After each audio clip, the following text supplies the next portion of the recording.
Welcome to Youth and Faith Podcast, the place where we discuss more about youth life, faith, and their everyday life according to their perspectives. Today you are with me, Patricia Jumala, and with my guest here. Can you introduce yourself? My name is Promise P. Allen. Yeah, a guy from Blantyre. Yeah. Okay. In today's podcast, we'll be talking about prayer struggles among the youth. So. Yes, my boss. Thank you once again for welcoming me. Welcome. When we talk about prayer struggles, what do we really mean? Yeah, to me, prayer struggle is more or less like how youth fail to be playing, using play as their weapon. Yeah, that's what I can see. The feeling, the hardness, what they have in their minds. Yeah, that's what I can say. Okay, do you think youth people today really values prayer as their day-to-day life and their day-to-day life? I can say no. Nowadays, most of the young people, they are not playing. They are not playing. They don't value players.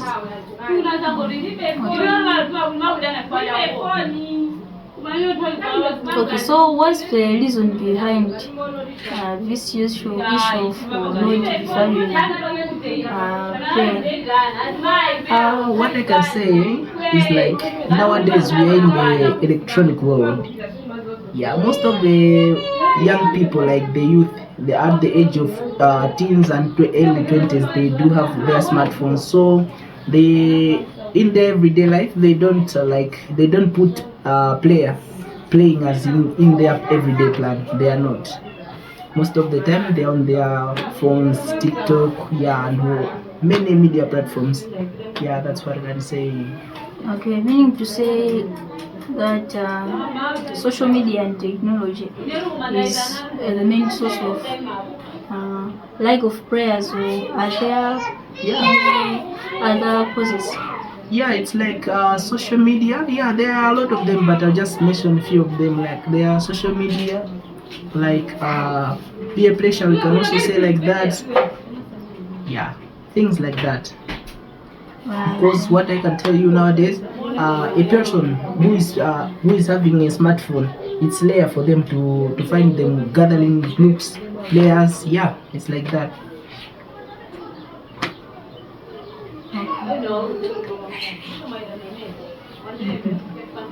Yes, that's it.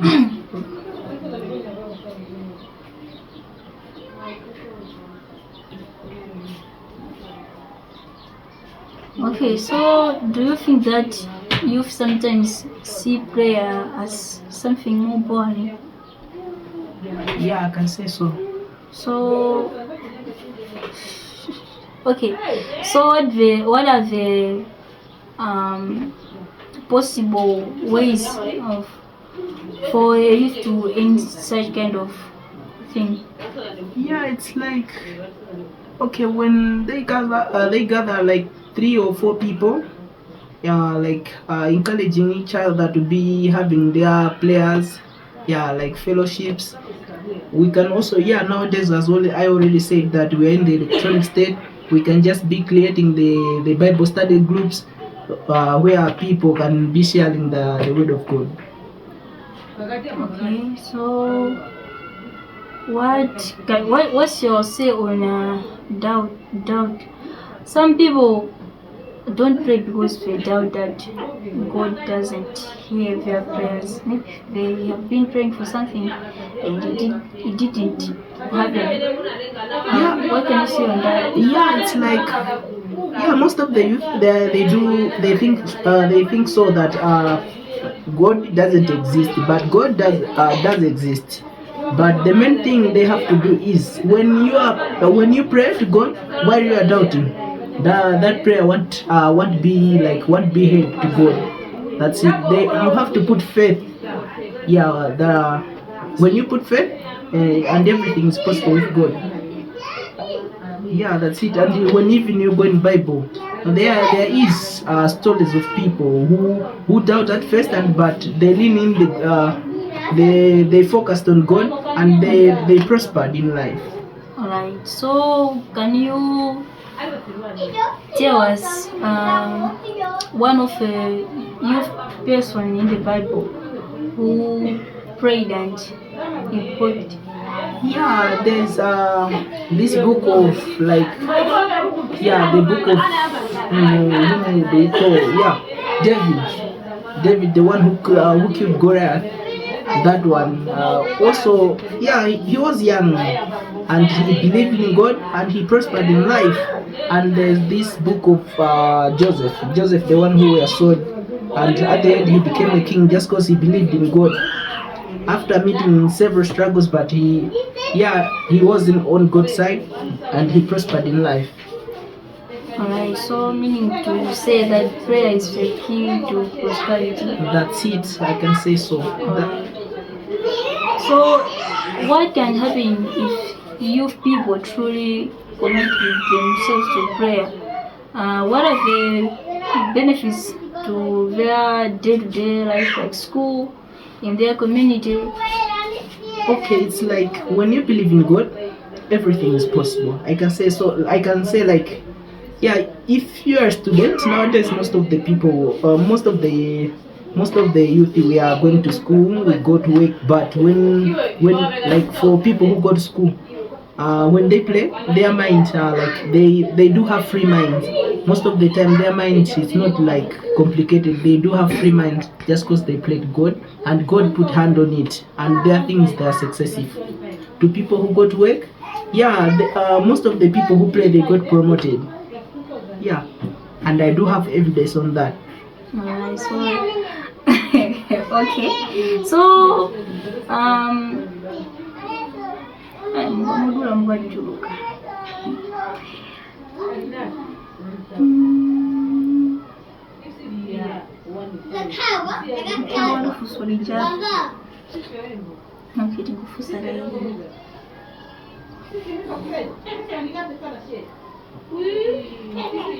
so imagine somebody was a youth person, was not praying. So he or she decided to start praying, to commit he or herself to prayers. What steps or what can she do to start praying consistently? Okay. Like there's no one who can sign in the book of God. No, but when you admit it in your heart that you want to start praying, you can just have your Bible closed, give yourself time to be praying and read Bible consecutively, because you'll be facing stories from the Bible, and you'll be relating in nowadays life that can encourage you to be close to God. Yeah, that's what I can say. Alright.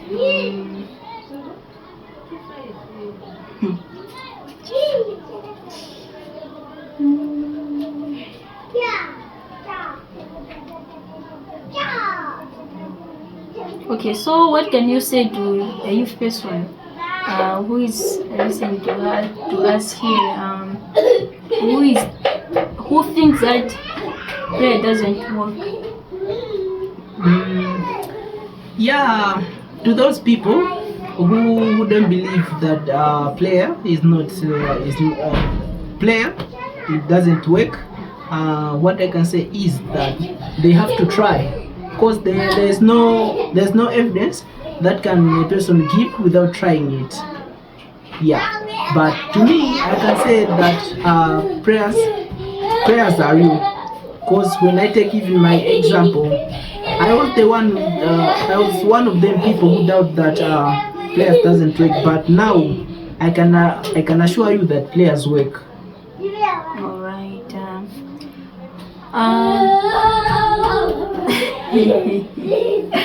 Okay.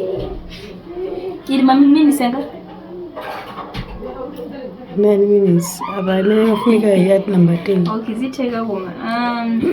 That was Number 10. that was Promise and explaining more about prayer life and prayer struggles among the youth. Stay tuned as we are proceeding so that you can learn so many things here.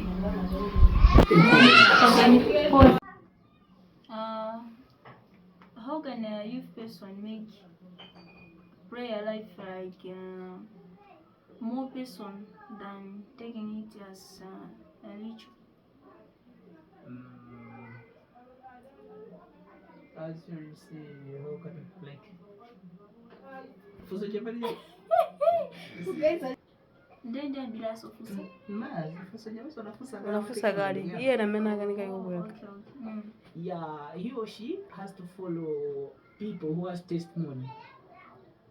Like yeah, who has testimony about God, so that can encourage him or her to be taking it more seriously. Yeah, I think I'm right. Yeah, that's it. Okay, so praying in groups like fellowships, or even WhatsApp group Bible studies, does it different from praying alone, or is it more effective? Yeah, it is. It is because like when I take you inside the Bible, there's a lot of a bit complicated words, so that can an individual can't understand it on his or her own. So we have to gather and share the topic. Then when there's a topic, everyone is going to put his mindset, his or her ideas on it. Then that can make everyone to understand the topic, and that can change like everyone's life. Right. Okay. Many people say that music and spiritual life goes in different ways, and others say music is okay. Many of those music that carries something spiritual. So how can music help? Yeah, music really help. Music really help because let me tell you this: when most of our, like, it's not everyone who is educated nowadays, and it's not everyone who is able to have like a Bible, or I can say like who's able to have information about God. So when we take it to music and the prayer life, it goes together. Because when I came here with my Bible and I started like to start lecturing you, you'll be bored. But due to the music, music has a certain beat, and the information which is in the music, uh, the person is attracted to the beat, and at the end of the day, he or she get the information which is in the music. Yeah, I can say that it goes together. Okay, meaning to say if can use music to improve your prayer life. Yeah, Okay. music. Because when there are other songs that when you listen, you ask yourself questions: What am I doing? Am I close to God? What should I do to be close to God? Yeah. Okay, in the moment of struggles, many people, especially the young people, choose to run away from prayer instead of going forward towards it, instead of praying harder. Yeah, as I said earlier, that nowadays there are some features like peer pressure. When I say like, we are in the group of 10. When one is saying, "Oh, I wanna go play," one or two, I wanna go play because it's now time that I wanna say thanks to God just because of this free life. Yeah, the other 8 or 9 will be like, "Oh, this guy is not updated, or this girl is not updated. He's still in the like Iron Age time." Yeah. So it's like peer pressure can change things. So those people who are being bullied, like they are not updated, it's like instead of going towards the players, they will be like running away from you just because they want to be like their friends updated. Yeah. Alright, so you say that um, testimonies can. Yeah, true.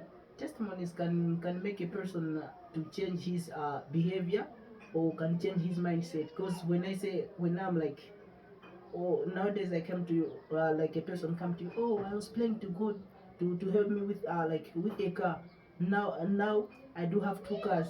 What are you going to think? You do have also your problems. You are going to admit it to God, and you'll be expecting the answers. Yeah.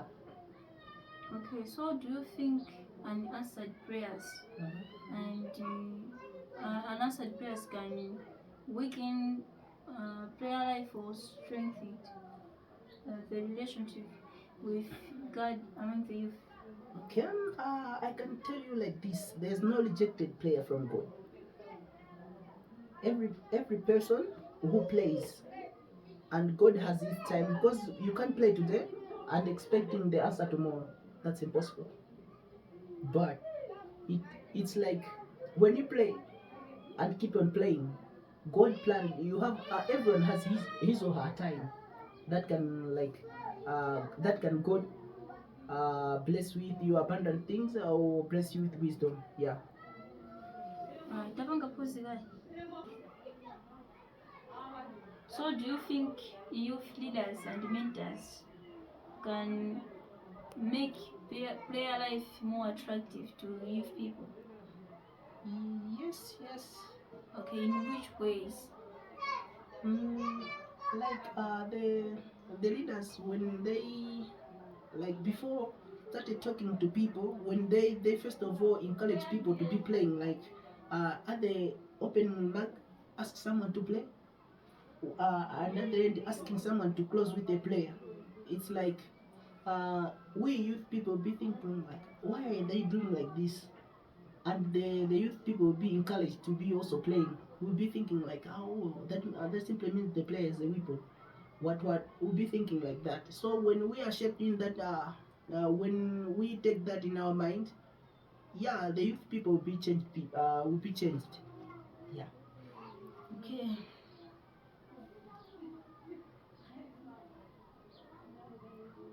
Okay, how can technology like um,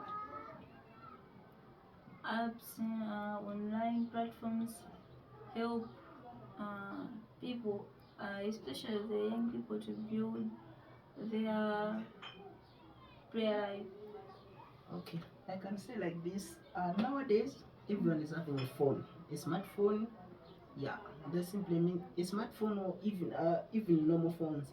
It's easy to share the information because when you come with your manual Bible, like the solid book or the solid Bible, at a person, you won't be interested in listening to you. Otherwise, instead of being on his or her phone, so it's it's nicer to send that information through phone, because most of the times we youth we are on our phones like doing other things. When they receive that notification about the players, it will be hard for them to skip it, because it's uh, that thing come in an active thing, because yeah, the phone is like active thing. Most of the time we are using the phone. Alright, so how can you conclude uh, as one message to the youth watching us here on spiritual life and how to defeat the spiritual prayer struggles? Yeah, what I can say is like, guys, a player is a weapon. Without players, we are nothing.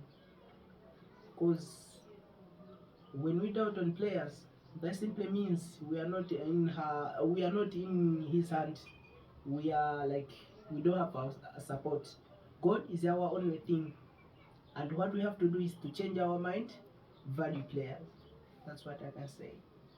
Alright, that was Promise Alan explaining more about prayer struggles. He said that prayer struggles are real, and he said more ways on how we can defeat and make prayer life smooth in this generation to us as youth. Until we meet again in the next episode, stay tuned and goodbye.